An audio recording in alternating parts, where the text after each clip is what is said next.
Hi friends, good morning all of you. This is Babji from Babji study point. ఈరోజు మనం చాలా important విషయం అయితే మనం తెలుసుకోబోతున్నాం.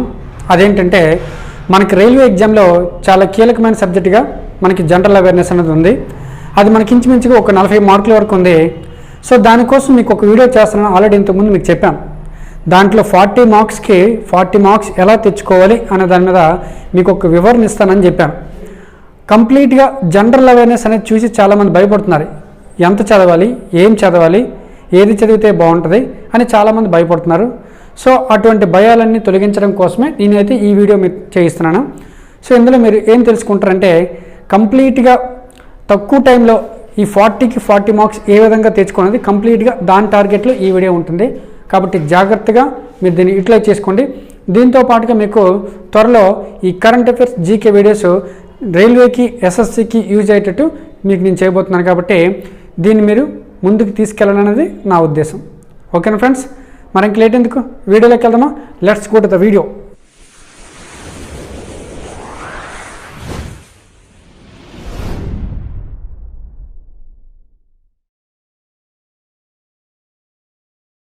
ఫ్రెండ్స్, ఇప్పుడు ఏంటంటే ఈ జనరల్ అవేర్నెస్ కోసం మనకి సీనియర్ ఫ్యాకల్టీ శ్రీ పాపారావు గారిని మన ముందుకు రాబోతున్నారు.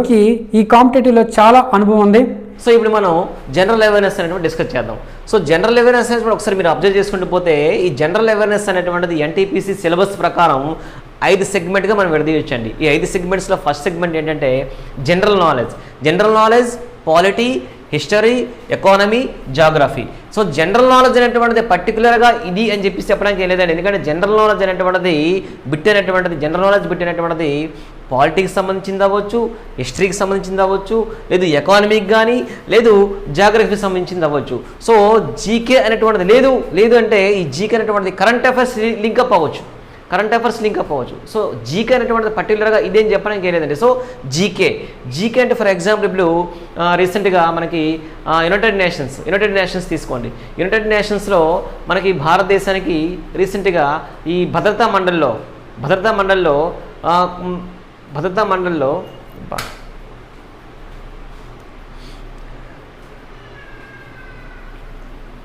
సో ఫస్ట్ జీకే తీసుకుందామండి. జీకే తీసుకుంటే రీసెంట్గా యునైటెడ్ నేషన్స్ ఉమెన్ కమిషన్లో భారతదేశం అనేటువంటి ఒక మెంబర్షిప్గా ఎంపికైనటువంటి జరిగింది. ఇప్పుడు 2021 నుంచి 2025 వరకు 4 yearsగా ఎంపికైందండి. సో అంటే ఇక్కడ జీకే పరంగా తీసుకుంటే దేనికి ఎంపికైంది? United Nations women commission. So United Nation women commission అనేటువంటిది ఎక్కడుంది? అది జీకే. కానీ కరెంట్ అఫైర్స్ పరంగా తీసుకుంటే ఏ దేశం ఎంపికైంది? భారతదేశం. ఈ భారతదేశంతో పాటు ఇంకో దేశం ఎంపికైంది ఏంటంటే ఆఫ్ఘనిస్తాన్. ఎన్ని సంవత్సరాలకి ఎంపికైంది? 4 సంవత్సరాలకి. అంటే ఇదంతా కరెంట్ అఫైర్స్. జీకే పరంగా తీసుకుంటే అది పాలిటీ అవ్వచ్చు, హిస్టరీ అవ్వచ్చు, ఎకానమీ అవ్వచ్చు, జాగ్రఫీ అవ్వచ్చు. సో జీకే అనేటువంటిది పర్టికులర్గా ఇదని చెప్పడానికి అయితే ఏమీ లేదు. సెకండ్ పాలిటీ తీసుకోండి. పాలిటీ తీసుకుంటే ఎక్కువగా ఈ మధ్యకాలం వచ్చేటువంటి ఎగ్జామ్స్ పరంగా మనం తీసుకుంటే పాలిటీ అనేటువంటిది కరెంట్ అఫైర్స్ లింకప్ మాత్రం ఇస్తున్నాడండి.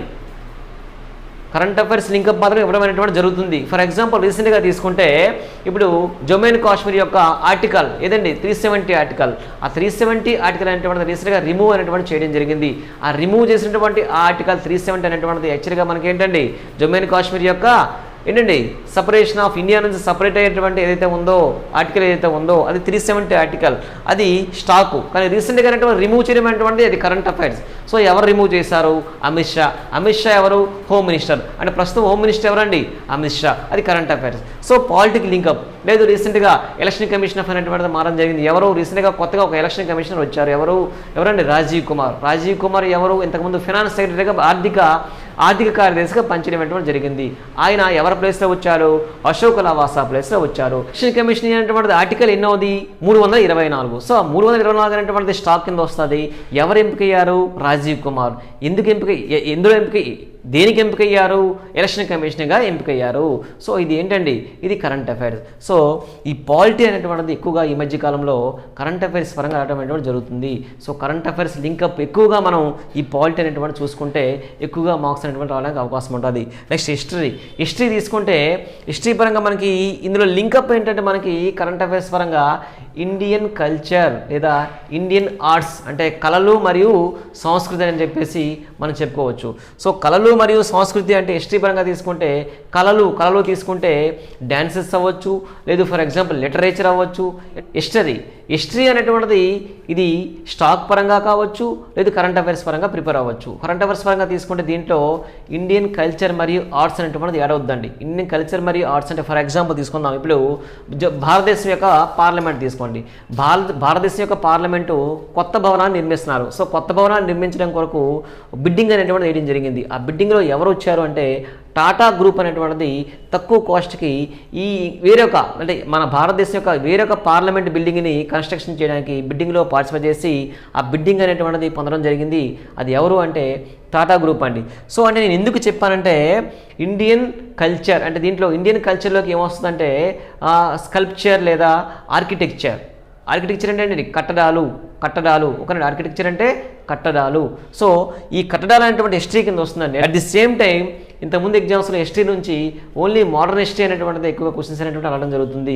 కాబట్టి మోడర్న్ హిస్టరీ పైన మనం ఫోకస్ చేస్తూ కరెంట్ అఫైర్స్ లింకప్ ఏవైతే హిస్టరీ ఉందో బిట్స్ ఏవైతే ఉన్నాయో అవి చదువుకుంటే ఎక్కువగా మార్క్స్ అనేటువంటి రావడానికి అవకాశం ఉంటుంది. మోడర్న్ హిస్టరీలో మళ్ళీ పర్టికులర్గా మనం చెప్పుకోవాలంటే జాతీయోద్యమం. సో జాతీయోద్యమం నుంచి ఇంతకుముందు ఎగ్జామ్స్లో చాలా బిట్స్ అనేటువంటి మనం చూడడం జరిగింది కాబట్టి సో దానిపైన ఎక్కువగా ఫోకస్ చేస్తారు. At the same time next అండి ఎకానమీ పరంగా తీసుకుంటే సేమ్ పాలిటీ పరంగా ఏ విధంగా అయితే కరెంట్ అఫైర్స్ లింకప్ అనేటువంటి ఎక్కువగా బిట్స్ వస్తున్నాయో ఎగ్జామ్స్లో అదేవిధంగా ఈ ఎకానమీకి సంబంధించి కూడా కరెంట్ అఫైర్స్ లింకప్ మాత్రమే ఇవ్వడం జరుగుతుంది. ఎక్కువగా ఎబ్రివేషన్స్ అండి. ఎకానమీ పరంగా ఎక్కువ ఎబ్రివేషన్స్ అనేటువంటి వస్తున్నాయి. ఫర్ ఎగ్జాంపుల్ ఎఫ్డిఐ తీసుకోండి. ఎఫ్డిఐ అంటే ఫారిన్ డైరెక్ట్ ఇన్వెస్ట్మెంట్, దాన్ని ఏమంటారంటే విదేశీ ప్రత్యక్ష పెట్టుబడులు. ఎకానమీ పరంగా బడ్జెట్ పరంగా కానీ లేదు విదేశీ ప్రత్యక్ష పెట్టుబడులు కానీ ఇవన్నీ మనం కరెంట్ అఫైర్స్ పరంగా లింకప్ తీసుకొని ఈ ఎకానమీ అనేటువంటిది చదివితే ఎక్కువగా మార్క్స్ అనేటువంటి రావడం జరుగుతుంది. ఇంకా ఎకానమీ చూసుకుంటూ పోతే బడ్జెట్ తీసుకోండి. బడ్జెట్లో ఏ రంగానికి ఎంత ఇచ్చారు అందులో పర్టికులర్గా ప్రియారిటీ సెక్టర్ ప్రాథమిక రంగం అనేటువంటిది ఏదైతే ఉందో ఆ ప్రాథమిక రంగానికి ఎంత ఇచ్చారు ఇవన్నీ మనం డిస్కస్ చేసుకుంటూ పోతే ఎకానమీలో ఎక్కువగా మార్క్స్ అనేటువంటి రావడానికి అవకాశం ఉంటుంది. జోగ్రఫీ పరంగా తీసుకుంటే మన ఇండియా బార్డర్ చుట్టూ ఉన్నటువంటి ఏవైతే కంట్రీస్ ఉన్నాయో ఆ కంట్రీస్ యొక్క ఇన్ఫర్మేషన్ కరెంట్ అఫైర్స్ పరంగానండి. ఆ కంట్రీస్ యొక్క ఇన్ఫర్మేషన్ కరెంట్ అఫైర్స్ ఏదైతే ఉందో ఆ కరెంట్ అఫైర్స్ నుంచి మాత్రమే ఇవ్వడం జరుగుతుంది. అట్ ది సేమ్ టైం పంటలు లేదు ఖనిజాలు ఇలాంటి ఏవైతే మనకి చాప్టర్స్ ఉన్నాయో ఇలాంటి చాప్టర్స్ నుంచి ఎక్కువగా అడగడం అనేటువంటి జరుగుతుంది. సో ఇవన్నీ కలిపితే జనరల్ అవేర్నెస్ అనేటువంటి మనం చెప్పుకోవచ్చు. దాంట్లో పర్టికులర్గా జీకే అనేటువంటిది ఈ 4తో పాటుగా కరెంట్ అఫైర్స్ లింకప్ అనేటువంటిది ఏదైతే ఉంటాయో ఆ లింకప్ ఉన్నటువంటి జీకే మాత్రమే ఇటీవల కాలంలో అడగడం జరుగుతుంది. సో జనరల్ స్టడీస్ అనేటువంటిది ఈ మొత్తం తీసుకుంటే ఇందులో డీప్గా చదవాల్సినటువంటి పని అయితే లేదు. కరెంట్ అఫైర్స్ లింకప్ మాత్రమే జనరల్ స్టడీస్ చదువుకుంటే చాలు. సో తర్వాత current affairs part. So current affairs part అనేటువంటి వచ్చేసరికి నేను ఆల్రెడీ ఇంతకుముందు చెప్పాను మీకు. ఈ కరెంట్ అఫైర్స్ పార్ట్లో చాలా వరకు జీకే కూడా ఇవ్వడానికి అవకాశం ఉంటుంది. సో ఫస్ట్ మనం తీసుకుంటే జాతీయ అంతర్జాతీయ విషయాలండి. సో నేషనల్ ఇంటర్నేషనల్ ఇష్యూస్ అంటారు దీన్ని. సో జాతీయ అంతర్జాతీయ విషయాలంటే ఇందులో ఫర్ ఎగ్జాంపుల్ సమిట్స్ తీసుకోండి. సమిట్స్ కూడా దీంట్లో యాడ్ అయిపోతాయి. సమిట్స్ కానీ లేదు ఏమైనా అగ్రిమెంట్స్ ఒప్పందాలు కానీ లేదు విదేశీ పర్యటనలు మన రాష్ట్రపతి కానీ లేదు మన దేశంలో ఉన్నటువంటి ప్రముఖులు ఎవరైనా సరే వేరే దేశానికి వెళ్ళి పర్యటించేటప్పుడు అప్పుడు ఉన్నటువంటి ఏవైతే విషయాలు ఉన్నాయో సో వాటి గురించి కానీ ఇవన్నీ దేంట్లో యాడ్ అవుతాయంటే జాతీయ అంతర్జాతీయ విషయాలు యాడ్ అవుతాయి. సో కాబట్టి జాతీయ అంతర్జాతీయ విషయాలు అనేటువంటివి సో కరెక్ట్గా మనం కానీ ఫోకస్ చేస్తే సో దాంట్లో జీకే కూడా కవర్ అవుతుంది. At the same time so remaining current affairs కూడా కవర్ అవడానికి అవకాశం ఉంటుంది. సో కాబట్టి జాతీయ అంతర్జాతీయ విషయాలు అనేటువంటి ఫస్ట్ పార్ట్. సెకండ్ పార్ట్కి వచ్చేసరికి క్రీడలకు వచ్చేసరికి మీకు క్రీడల పరంగా ఇంతకుముందు ఎగ్జామ్స్ అడిగేటప్పుడు చూసుకుంటే స్టాక్ పరంగా ఇవ్వచ్చు లేదా కరెంట్ అఫైర్స్ పరంగా ఇవ్వచ్చు. ఫర్ ఎగ్జాంపుల్ ఇప్పుడు ఐపీఎల్ తీసుకోండి. ఐపీఎల్ అంటే ఏంటి?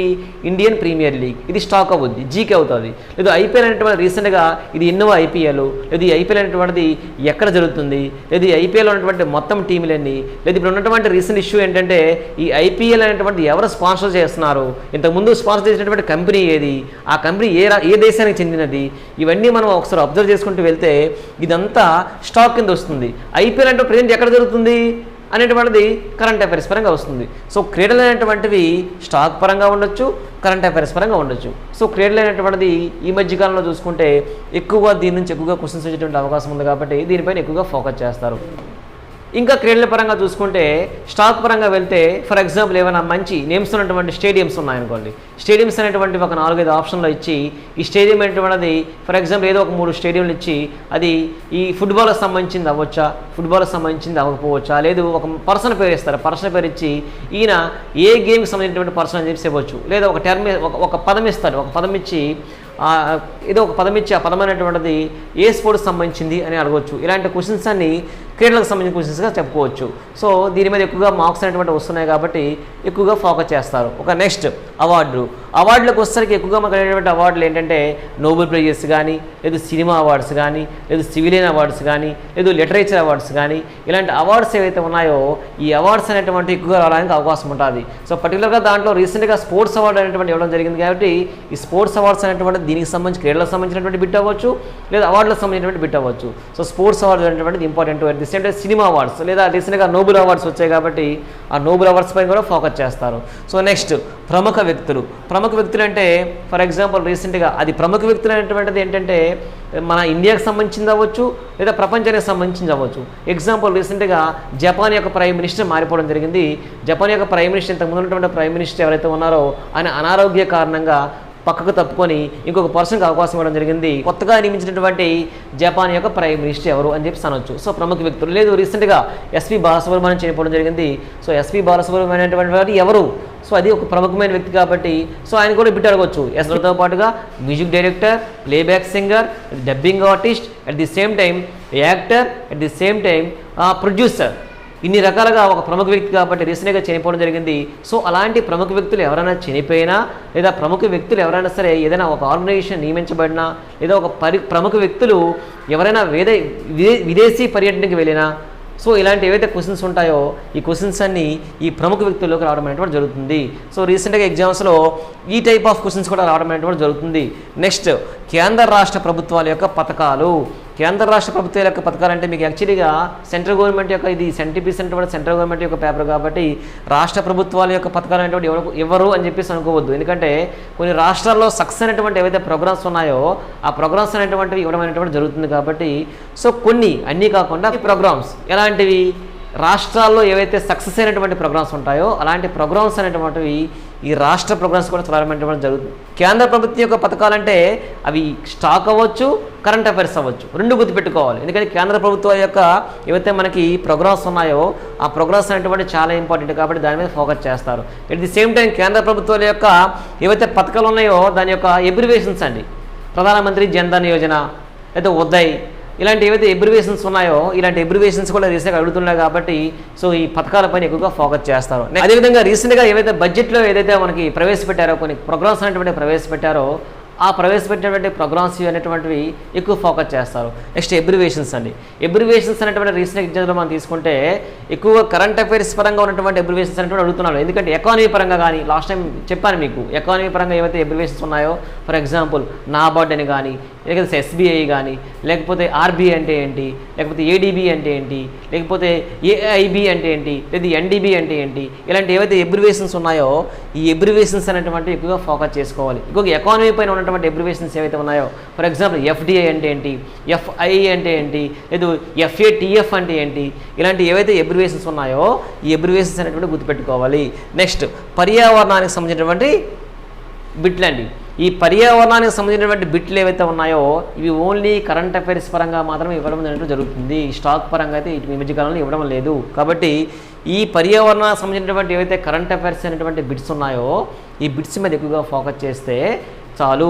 సో ఏవైతే ఈ కరెంట్ అఫైర్స్ అనేటువంటిది ఏవైతే ఈ పార్ట్స్ ఉన్నాయో ఈ పార్ట్స్ పైన కానీ మీరు ఎక్కువగా ఫోకస్ చేసి దీనికి లింకప్గా ఏవైతే జీకే బిట్స్ కూడా ఉంటాయో ఆ జీకే బిట్స్ కానీ మీరు కవర్ చేస్తే ఆటోమేటిక్గా మనం ఈజీగా 12 నుంచి 13 మార్క్స్ అనేటువంటి గెటిన్ అవ్వచ్చు. నెక్స్ట్ జనరల్ సైన్స్ అండి. సో జనరల్ సైన్స్కి వచ్చేసరికి మనకి ఈ 5 పార్ట్స్గా మనం డివైడ్ చేయడం జరిగింది.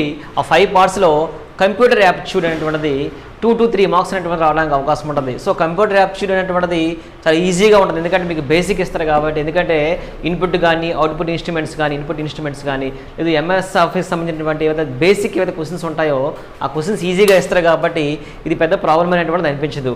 నెక్స్ట్ వచ్చేసరికి ఫిజిక్స్ అండి. ఈ ఫిజిక్స్కి వచ్చేసరికి ఏంటంటే ఎక్కువగా ఇన్వెన్షన్స్ నేమ్స్ అండి. ఇన్వెంటర్స్ నేమ్స్ ఎవరైతే ఉన్నారో ఇన్వెన్షన్స్ కానీ ఆ ఇన్వెన్షన్ అనేటువంటిది ఎవరు చేశారు అనేటువంటి నేమ్స్ ఏవైతే ఉన్నాయో, సైంటిస్ట్ నేమ్స్ ఏవైతే ఉన్నాయో ఆ సైంటిస్టుల యొక్క నేమ్స్ అనేటువంటి ఇంపార్టెంట్ ఎక్కువగా ఇస్తున్నాడు వాడు. At the same time instruments అంటారు వాటిని. ఇన్స్ట్రుమెంట్స్ అంటే ఫర్ ఎగ్జాంపుల్ థర్మామీటర్ అనేటువంటి దేనికి యూజ్ చేస్తారు, లేదా భారమితి దేనికి యూజ్ చేస్తారు, లేదా హైడ్రోమీటర్ దేనికి యూజ్ చేస్తారు, లేదా హైగ్రోమీటర్ దేనికి యూజ్ చేస్తారు. ఇలాంటి క్వశ్చన్స్ ఏవైతే ఇన్స్ట్రుమెంట్స్ ఉన్నాయో ఆ ఇన్స్ట్రుమెంట్స్ అనేటువంటి రీసెంట్గా ఇవ్వడం జరుగుతుంది. అట్ ది సేమ్ టైం ఫిజిక్స్లో ఇంకా ఇంపార్టెంట్ ఏవైతే చాప్టర్స్ ఉన్నాయో సౌండ్ అవనియండి, లైట్ అవనియండి, ఇలాంటివి ఏవైతే ఉన్నాయో ఈ చాప్టర్స్ పైన ఫోకస్ చేస్తారు. యూనిట్స్ అండి. యూనిట్స్ ఫర్ ఎగ్జాంపుల్ ఫ్రీక్వెన్సీని ఏ యూనిట్స్లో మనం కొలుస్తాము, ఇలాంటివి ఏమైనా క్వశ్చన్స్ అనేటువంటి ఉంటే రిపీటెడ్గా రావడం అంటే జరుగుతుంది. At the same time angstrom units అనేటువంటి దేనికి ఉపయోగిస్తారు, లేదు ఒక యూనిట్ నుంచి ఇంకొక యూనిట్ ఏ విధంగా ట్రాన్స్ఫర్ చేయొచ్చు, ఇలాంటి క్వశ్చన్స్ అనేటువంటివి ఫిజిక్స్లో ఎక్కువగా రావడం అంటే జరుగుతుంది. కెమిస్ట్రీ పరంగా చూసుకుంటే ఈ మధ్య కాలంలో ఉన్నటువంటి ఎగ్జామ్స్లో చూసుకుంటే ఎక్కువగా శాస్త్రీయ నామాలు అనేటువంటి రావడం జరుగుతుంది. అట్ ది సేమ్ టైం కెమిస్ట్రీలో ఉన్నటువంటి ఎవరైతే ఇన్వెంటర్స్ ఉన్నారో ఆ ఇన్వెంటర్స్ యొక్క నేమ్స్ అనేటువంటి important. At the same time రసాయన నామాలు అంటే for example king of chemical ఎవరు, లేదంటే washing soda, what is washing soda, ఇలాంటి క్వశ్చన్స్ అనేటువంటివి సింపుల్ ఏవైతే క్వశ్చన్స్ ఉన్నాయో అలాంటి క్వశ్చన్స్ అనేటువంటివి రావడం అనేది జరుగుతుంది. ఇంకా కెమిస్ట్రీ పరంగా వచ్చేసరికి మెయిన్ ఇంపార్టెంట్ టాపిక్ ఇంకోటి ఏంటంటే పీరియాడిక్ టేబుల్ అండి, ఆవర్తన పట్టిక. ఈ ఆవర్తన పట్టిక పైన ఇంచుమించుగా 1 నుంచి 2 క్వశ్చన్స్ అనేటువంటి రావడానికి అవకాశం ఉంటుంది కాబట్టి సో ఈ ఆవర్తన పట్టిక పైన పీరియాడిక్ టేబుల్ పైన ఫోకస్ చేస్తారు. The same time next biology పరంగా తీసుకుంటే ఎక్కువగా మనకి ఇంతకుముందు ఎగ్జామ్స్లో డిసీజెస్ అనేటువంటివి దేని వల్ల వస్తాయి. ఫర్ ఎగ్జాంపుల్ డిసీజెస్ అనేటువంటి పోలియో అనేటువంటి దేని వల్ల వస్తుంది, వైరస్ వల్ల వస్తుందా, ప్రోటోజోవా వల్ల వస్తుందా, లేదు ఫర్ ఎగ్జాంపుల్ దోమ వల్ల వస్తుందా, ఇలాంటి క్వశ్చన్స్ అండి. లేదు ఇంకా విటమిన్స్ అంటే ఫర్ ఎగ్జాంపుల్ ఏ విటమిన్ యొక్క రసాయనిక నామం ఏది, లేదా ఏ విటమిన్ అనేటువంటిది దేని నుంచి ఎక్కువగా వస్తుంది, లేదు మినరల్స్ అంటే ఫర్ ఎగ్జాంపుల్ సోడియం లోపం వలన ఏ డిసీజ్ వస్తుంది, సోడియం అనేటువంటిది దేంట్లో ఎక్కువగా దొరుకుతుంది, మినరల్స్ అండ్ విటమిన్స్ ఇలాంటివి ఏవైతే ఉన్నాయో దీనిపైన ఫోకస్ చేస్తారు. నెక్స్ట్ మానవ శరీర ధర్మశాస్త్రం అంటే మన యొక్క సిస్టమ్స్ అండి. ఫర్ ఎగ్జాంపుల్ రెస్పిరేటరీ సిస్టమ్ అవనియండి, డైజెస్టివ్ సిస్టమ్ అవనియండి, లేదు ఫర్ ఎగ్జాంపుల్ సర్క్యులరీ సిస్టమ్ అవనియండి, ఇలాంటి ఏవైతే కార్డియాలజీ సిస్టమ్ అవనియండి, ఇలాంటి సిస్టమ్స్ ఏవైతే ఉన్నాయో ఈ సిస్టమ్స్ పైన ఎక్కువ క్వశ్చన్స్ వస్తున్నాయి కాబట్టి బయాలజీలో ఈ సిస్టమ్స్ పైన ఎక్కువగా ఫోకస్ చేస్తారు. నెక్స్ట్ సైన్స్ అండ్ టెక్నాలజీ అనేటువంటిది 4 రకాలుగా విడదీసుకోవచ్చు మనం. ఒకటి ఏంటంటే స్పేస్ అనేటువంటిది ఈ మధ్యకాలంలో ఎక్కువగా క్వశ్చన్స్ అనేటువంటి స్పేస్ పైన రావడం అనేటువంటి జరుగుతుంది. So 2 nuclear energy. సో రీసెంట్గా న్యూక్లియర్ ఎనర్జీ పైన ఎక్కువగా రావడం అనేటువంటి జరుగుతుంది. నెక్స్ట్ 3 డిఫెన్స్ అనేటువంటిది ఎక్కువగా అడుగుతున్నారు. నెక్స్ట్ 4 ఎనర్జీ అంటే సోలార్ ఎనర్జీ. ఈ 4 పార్ట్స్ పైన ఎక్కువగా ఫోకస్ చేయాలి. సో సైన్స్ అండ్ టెక్నాలజీకి వస్తే ఎక్కువగా ఈ మధ్యకాలంలో ఉన్నటువంటి క్వశ్చన్స్ తీసుకుంటే ఎక్కువగా స్పేస్ పైన కానీ, న్యూక్లియర్ ఎనర్జీ పైన కానీ, లేదు డిఫెన్స్ సిస్టమ్ పైన కానీ, లేదు సోలార్ ఎనర్జీ పైన కానీ ఈ 4 కానీ మనం ఫోకస్ చేసుకుంటే ఆటోమేటిక్గా సైన్స్ అండ్ టెక్నాలజీలో ఇంచుమించుగా 3 నుండి 4 క్వశ్చన్స్ అనేటువంటి ఈజీగా కవర్ చేయొచ్చు. కాబట్టి సైన్స్ అండ్ టెక్నాలజీ అనేటువంటిది ఇది ఒక ఇంపార్టెంట్ రోల్ అనేటువంటిది గుర్తుపెట్టుకోవాలి మనకి జనరల్ సైన్స్లో. సో ఇది ఫ్రెండ్స్ ఈ ఎన్టీపీసీ యొక్క సిలబస్ మొత్తం ఈ విధంగా చదువుకుంటే ఈజీగా మనం మార్క్స్ అనేటువంటి సంపాదించుకోవచ్చు, ఈజీగా మనం జాబ్ అనేటువంటి సంపాదించుకోవచ్చు. సో ఈ విధంగా ఒక ప్లాన్డ్గా చదువుకుంటే, ఎందుకంటే చాలామంది భయపడతారు. సో ఏవేవో బుక్స్ అనేటువంటిది కొనుక్కొని ఏవో చదువుకోవడం అనేటువంటి టైం వేస్ట్ అవుతుంది తప్ప ఉపయోగం ఉండదు. కాబట్టి సో ఈజీగా ఈ విధంగా చదువుకుంటే ఆటోమేటిక్గా జాబ్ అనేటువంటి సంపాదించవచ్చు. సో దీని యొక్క ఏవైతే క్వశ్చన్స్ ఉన్నాయో ఈ క్వశ్చన్స్ అనేటువంటిది సెక్టర్ వైజ్ నేను ఎక్స్ప్లెయిన్ చేస్తాను. ఒక బిట్ అనేటువంటి తీసుకొని దాన్ని ఏ విధంగా అనలైజ్ చేయొచ్చు, ఏ విధంగా జీకే పరంగా ఏ విధంగా మనం అనలైజ్ చేసుకోవచ్చు, కరెంట్ అఫైర్స్ పరంగా మనం ఏ విధంగా అనలైజ్ చేసుకోవచ్చు అనేటువంటిది నెక్స్ట్ వీడియోలో మీకు చెప్తాను నేను. So thank you friends, thank you.